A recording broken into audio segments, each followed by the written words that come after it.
கர்த்தருக்கு ஸ்தோத்திரம். ஈரானின் உச்சபட்ச தலைவராக இருந்த அலி கமேனியையும் ஈரானின் பாலிஸ்டிக் ஏவுகணைகளையும் குறித்து 2600 வருஷங்களுக்கு முன்பே முன்னுரைக்கப்பட்ட தீர்க்க தரிசனத்தின்படி ஏற்கனவே வரலாற்றில் நடந்த அதே சம்பவம் நமது நாட்களில் ஏன் மறுபடியும் நடக்கிறது என்பதையும் இந்த பதிவில் பார்ப்போம். இது முக்கியமான நாம் தெரிந்து கொள்ள வேண்டிய ஒரு பதிவாக இருக்கும். அலி கமேனியும் ஐஆர்ஜிசி கூலிப்படை இராணுவமும் பாலிஸ்டிக் ஏவுகணைகளும் ட்ரோன்களும் ஈரானின் தீவிரவாத குழுக்களும் இல்லாத காலகட்டத்திலேயே 2600 வருஷங்களுக்கு முன்பே கடைசி நாட்களில் ஏலாம் என்கிற ஈரான் நாட்டில் என்னென்ன நடக்கும் என்று பரிசுத்த வேதாகமத்தில் தேவனாகிய கர்த்தர் கூறியிருக்கிறபடியே இப்போது ஈரானில் நம் கண்களுக்கு முன்பாக நடந்து கொண்டிருக்கிறது. எரேமியா தீர்க்கதரிசியின் புஸ்தகம் 49ஆம் அதிகாரம் 35ஆம் வசனத்தில் சேனைகளின் கர்த்தர் சொல்கிறது என்னவென்றால், இதோ நான் ஏலாமின் வில் என்னும் அவர்களுடைய பிரதான வல்லமையை முறித்து போடுவேன் என்று தேவன் கூறியிருக்கிறார். இந்த வசனத்தில் வில் என்பது பண்டைய நாட்களில் யுத்தத்தின் போது பயன்படுத்தப்படுகிற மிக முக்கியமான ஆயுதமாகும். எல்லா பழங்கால ஆயுதங்களிலுமே வில்லைத்தான் நெடுந்தூரத்திற்கு குறிவைத்து குறிபார்த்து ஏவ முடியும். எல்லையை தாண்டியும் கூட தூரமாக எய்ய முடியும். அது மாத்திரமல்ல, வில்லை யார் எய்கிறானோ தூரத்திலிருந்து வில்லை எய்கிறவனுக்கு எந்த பாதிப்பும் வராது. அப்படிப்பட்ட வில்தான் ஏலாம் தேசமாகிய ஈரானின் பிரதான வல்லமையாக இருக்கும் என்றும் அந்த பிரதான வல்லமையாகிய வில்லை முறித்து போடுவேன் என்றும் கர்த்தர் எரேமியா தீர்க்கதரிசியின் மூலமாக முன்னுரைத்தார். இப்போது ஈரான் நாட்டின் முக்கிய ஆயுதமாக நீண்ட தூரம் சென்று 2000 கிலோமீட்டர் தாண்டி சென்று இஸ்ரேலை தாக்கக்கூடிய 3000 பாலிஸ்டிக் ஏவுகணைகள் எங்களிடம் இருக்கிறது என்றும் ஷாகித் ரக ட்ரோன்கள் ஏராளமாக தங்களிடம் இருக்கிறது என்றும் மலைகளுக்கு அடியில் அணு ஆராய்ச்சி மையங்களை ஏற்படுத்தி அணுகுண்டுகளை தயாரித்து இஸ்ரேலை அழித்து விடுவோம் என்றும் இஸ்ரேலை சுற்றிலும் ஹமாஸ், இஸ்புல்லா, ஹூத்தி போன்ற ஏராளமான தீவிரவாத குழுக்களை ஏற்படுத்தி இஸ்ரேலை ஈரான் தாக்கி கொண்டிருந்தது. இஸ்ரேலை உலக வரைபடத்திலிருந்தே அழித்து நீக்கிவிடுவோம் என்று ஈரான் சொல்லிக் கொண்டிருந்தது. எதையெல்லாம் தங்களுடைய வல்லமையாக ஈரான் கூறிக்கொண்டிருந்ததோ இப்போது ஈரானின் அந்த வல்லமையாகிய வில் முறிக்கப்பட்டு விட்டது. வில்லை தூரத்திலிருந்து எய்கிறவனுக்கு சேதம் ஏற்படாது. காரணம், வில்லில் இருந்து புறப்படுகிற அம்பு நீண்ட தூரம் சென்று தாக்கக்கூடியது. அந்த கால முறைப்படி வேறு ஆயுதங்களாகிய பட்டயமோ அரிவாளோ கத்தியோ கற்களோ எதை பயன்படுத்தினாலும் அருகில் இருந்துதான் எதிரியை தாக்க முடியும். எதிரி எளிதில் திருப்பி தாக்கி விடுவான். ஆனால் அம்பு அப்படியல்ல. அது வெகு தூரம் வரை துல்லியமாக குறிவைத்து எதிரியை தாக்க முடியும். எல்லையை தாண்டி கூட தாக்க முடியும். ஆனால் அம்பை எய்கிறவன் தப்பித்து கொள்ளலாம். அதே போல்தான் ஈரான் இஸ்ரேலுக்கு அருகில் உள்ள நாடு கிடையாது. 2000 கிலோமீட்டர் தூரத்தில் தாண்டிதான் ஈரான் இருக்கிறது. ஆனால் தன்னுடைய அம்பாகிய தீவிரவாத குழுக்களை இஸ்ரேலுக்கு அருகில் ஏற்படுத்தி வைத்து ஹமாஸ், இஸ்புல்லா, ஹூத்தி போன்ற இன்னும் பல தீவிரவாத குழுக்கள் மூலமாக இஸ்ரேல் மீது தூரத்திலிருந்து ஈரான் வில்லில் இருந்து அம்புகளை ஏவிக்கொண்டே இருந்தது. அந்த தீவிரவாத குழுக்களுக்கு பயிற்சி கொடுத்து ஆயுதங்களை கொடுத்து மாத சம்பளமும் கொடுத்து இஸ்ரேலை எப்போதும் ஈரான் தாக்கி கொண்டே இருந்தது. அந்த தீவிரவாத குழுக்களை இஸ்ரேல் மீது ஏவி விடுகிற ஈரானுக்கு எந்த பாதிப்பும் கிடையாது. காரணம், அது தூரத்தில் இருக்கிறது. அந்த தீவிரவாத குழுக்களோடையே இஸ்ரேல் போராடி கொண்டே இருந்தது. ஆனால் 2023 அக்டோபர் 7ஆம் தேதி ஹமாஸ் தீவிரவாதிகள் இஸ்ரேலை தாக்கிய சம்பவம்தான் ஈரானின் எல்லா தீவிரவாத குழுக்களுக்கும் இஸ்ரேலால் முடிவு கட்டியதற்கு காரணமாக அமைந்துவிட்டது.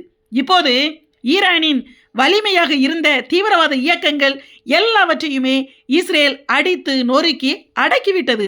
அதாவது ஈரானின் பிரதான வல்லமையாக இருந்த வில் முறிக்கப்பட்டு விட்டது.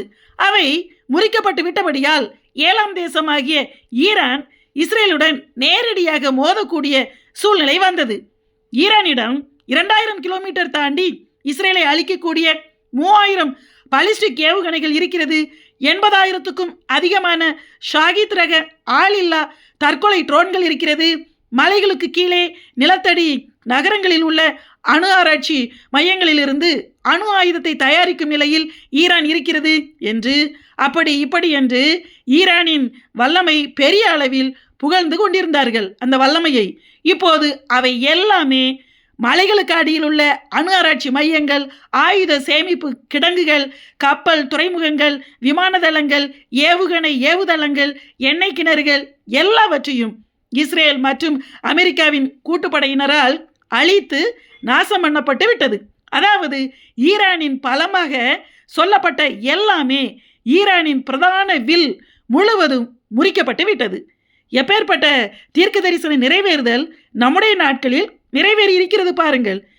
நேபுகாத்நேச்சார் என்கிற கல்தேயரின் ராஜாவினால் யூதர்கள் சிறைபிடிக்கப்பட்டு ஜெருசலேம் தேவாலயம் எரித்து அழிக்கப்பட்டு யூதர்கள் பாபிலோனுக்கு கொண்டு செல்லப்பட்டு அங்கே 70 வருஷங்கள் சிறையிருப்பில் இருந்தார்கள்.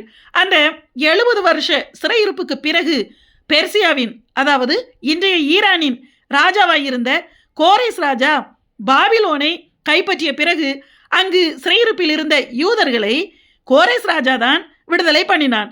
அவர்களை மறுபடியும் இஸ்ரவேல் தேசத்திற்கு திரும்பி போகும்படி செய்து ஜெருசலேமில் 2ஆம் தேவாலயம் கட்டுவதற்கும் உதவி செய்தான். அதாவது யூதர்களும் பெர்சியர்களாகிய ஈரானியர்களும் இதனால் மிகவும் நண்பர்களாக இருந்தார்கள். 1979ஆம் வருஷம் வரை இஸ்ரேலும் ஈரானும் நெருங்கிய நண்பர்களாகவே இருந்தார்கள். ஆனால் வரலாற்றிலும் சரி, பரிசுத்த வேதாகம சம்பவங்களிலும் சரி, கோரேஸ் ராஜாவின் ஆட்சி காலத்திற்கு பிறகு பாரசீகமாகிய ஈரான், பெர்சியா, பாரசீகம் எல்லாமே ஈரானை குறிக்கிற வார்த்தைகள் தான். பாரசீகமாகிய ஈரானை ஆட்சி செய்த அகாஸ்வேரு ராஜாவின் காலகட்டத்தில் அந்த ராஜாவுக்கு அடுத்த ஸ்தானத்தில் இருந்த ஆமான் என்கிற சதிகாரனால் அங்கிருந்த யூதர்களுக்கு பேராபத்து ஏற்பட்டது. எல்லா யூதர்களையும் அழித்து ஒழித்து விட வேண்டும் என்று சதி திட்டம் போட்டு அகாஸ்வேரு ராஜாவின் முத்திரை மோதிரத்தினால் முத்திரையிடப்பட்ட கடிதங்களை அனுப்பி எல்லா யூதர்களையும் மொத்தமாக அழித்துவிட ஆமான் சதி திட்டம் போட்டான். இப்போது ஈரானின் அலி கமேனி யூதர்களை முழுவதும் அழித்துவிட்டு இஸ்ரேலை உலக வரைபடத்திலிருந்தே அகற்றிவிட வேண்டும் என்று எப்படியெல்லாம் திட்டம் போட்டு செயல்பட்டாரோ அதே போல்தான் ஆமானும் சதி செய்தான். ஆனால் அகாஸ்வேரு ராஜாவின் மனைவியாக இருந்த எஸ்தர் ராஜாத்தி என்கிற ஒரு யூத பெண் மூலமாக தேவனாகிய கர்த்தர் கிரியை செய்து யூதர்களை அழிப்பதற்கு திட்டம் போட்ட ஆமானையும் அவனுடைய கூட்டத்தையும் தேவன் அழித்து போட்டு விட்டார். அந்த தினத்தை தான் இன்று வரை யூதர்கள் பூரீம் என்கிற பண்டிகையாக கொண்டாடுகிறார்கள். இந்த வரலாற்று சம்பவங்கள் தான் இப்போது அப்படியே மறுபடியும் ஈரானில் திரும்பி நடந்து கொண்டிருக்கிறது. கோரேஸ் ராஜா யூதர்களை விடுவித்து நட்பாக இருந்தார். பிறகு மறுபடியும் அகாஸ்வேரு ராஜா காலத்தில் ஆமான் என்கிற கொடூரனால் சாத்தான் யூதர்களை அழிக்க பார்த்தான். அதேபோல் 1979 வரை இஸ்ரேலும் ஈரானும் மிக நெருங்கிய நட்பு நாடுகளாகவே இருந்தன. ஈரானில் ஏராளமான யூதர்கள் வாழ்ந்தார்கள். ஆனால் 1979ஆம் வருஷம் மறுபடியும் ஆமானை போல மறுபடியும் யூதர்களுக்கு எதிரான இஸ்லாமிய மத ஆட்சியாகிய கமேனிக்களின் ஆட்சி ஈரானில் ஏற்பட்டது. அன்றிலிருந்து கடந்த 47 வருஷங்களாக யூதர்களையும் அவர்களுடைய நாடாகிய இஸ்ரேல் தேசத்தையும் அழித்து விடுவதையே பிரதான நோக்கமாக கொண்டு ஈரானிய தலைவர்கள் செயல்பட்டார்கள். இதற்கு காரணம் தானியேலின் புஸ்தகம் 10ஆம் அதிகாரம் 13ஆம் வசனத்தில் பெர்சிய ராஜ்யத்தின் அதிபதி 21 நாள் மட்டும் என்னோடு எதிர்த்து நின்றான், ஆனாலும் பிரதான அதிபதிகளில் ஒருவனாகிய மிகாவேல் எனக்கு உதவியாக வந்தான் என்று தானியேலிடம் காபிரியேல் தூதன் கூறினான். இஸ்ரேல் தேசத்தில் நடக்கும் கடைசி கால சம்பவங்களை தானியேலுக்கு சொல்லும்படி தேவனிடமிருந்து பதிலை பெற்றுக்கொண்டு வந்த காபிரியல் தூதனை தானியேலிடம் வந்து அந்த தகவலை சொல்ல விடாதபடிக்கு 7ஆம் தேசமாகிய ஈரானை தன் கண்ட்ரோலில் வைத்திருந்த ஆதிக்கம் செலுத்திய பெர்சிய அதிபதியாகிய பொல்லாத சாத்தான் 21 நாட்கள் தடுத்து வைத்து விட்டான். பிரதான தூதனாகிய காபிரியல் தூதனையே 21 நாட்கள் வரை தடுத்து நிறுத்தும் அளவிற்கு யூதர்களுக்கு எதிராக செயல்படுகிற மிக மோசமான பெர்சிய ஆவிதான் ஈரானில், அதாவது முன்பு ஆமானை யூதர்களை அழிப்பதற்காக ஏவிவிட்டது.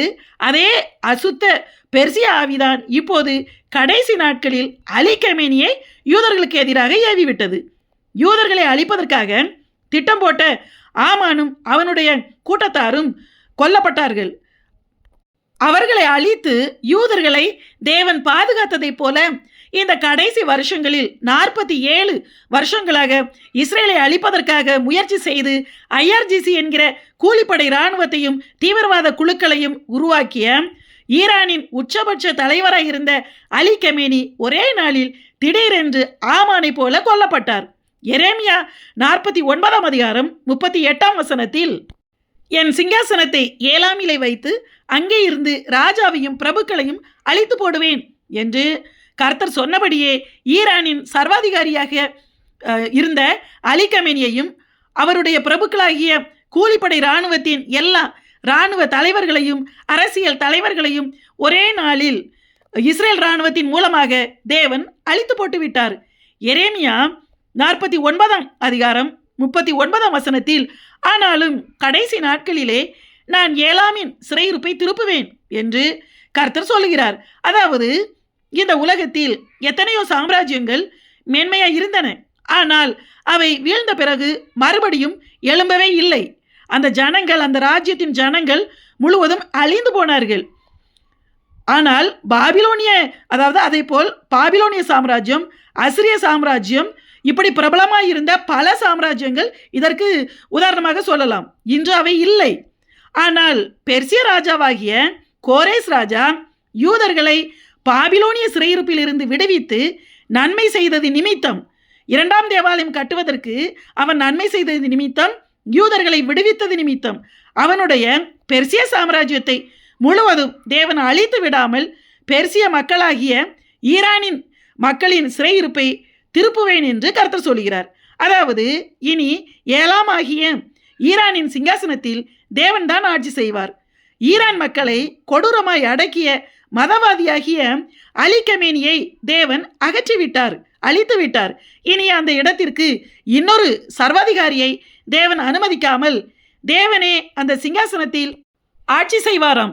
இன்றைய நாட்களில் ஈரானில் மிகப்பெரிய எழுப்புதல் நடந்து கொண்டிருக்கிறது. அவர்கள் எல்லோருமே பாரம்பரியமான கிறிஸ்தவர்கள் கிடையாது. அத்தனை பேருமே இஸ்லாம் மதத்திலிருந்து இயேசுவை ஏற்றுக்கொண்டு கர்த்தரை ஆராதிக்கிறார்கள். அலி கமேனிக்கு பயந்து நிலத்தடி வீடுகளில் மறைந்து ஜெபித்தவர்கள் இனி விடுதலையோடு தேவனை ஆராதிப்பார்கள். இன்னும் பயமில்லாமல் அங்குள்ள மற்ற இஸ்லாமியர்களும் இயேசுவை ஏற்றுக்கொள்வார்கள். அவர்களுடைய எல்லா சிறையிருப்புகளையும் தேவன் திருப்புகிறார். இனி ஈரானில் இஸ்லாமிய மத தலைவர் அல்ல, மக்களை சுயாதீனமாய் வழிநடத்துகிற கிறிஸ்துவண்டை ஜனங்கள் வருவதை தடுக்காத ஒரு நல்ல தலைவரையே கர்த்தர் கொண்டு வருவார். ஆமானின் சதித்திட்டத்திலிருந்து யூதர்கள் பாதுகாக்கப்பட்டு ஆமானும் அவனுடைய கூட்டத்தாரும் சங்கரிக்கப்பட்டதின் நினைவாக கொண்டாடப்படுகிற பூரீம் பண்டிகையானது இஸ்ரேலில் இந்த மார்ச் மாதம் யுத்தம் நடந்து கொண்டிருக்கும் போதுதான் கொண்டாடப்பட்டது. ஆமான் கொல்லப்பட்ட அதே பூரீம் பண்டிகையின் மாதமாகிய யூதர்களின் ஆதார் மாதத்தில்தான் இந்த இஸ்ரேல் ஈரான் யுத்தமும் இப்போது நடந்து கொண்டிருக்கிறது. யூதர்களை விடுவித்து நன்மை செய்த ஈரானின் கோரேஸ் ராஜாவின் செயலுக்காக இப்போது யூதர்களின் ராஜாவாகிய கிறிஸ்து அலி கமேனியை அகற்றி பெர்சியர்களாகிய ஈரான் மக்களின் சிறையிருப்பை மாற்றியிருக்கிறார். ஆமென்.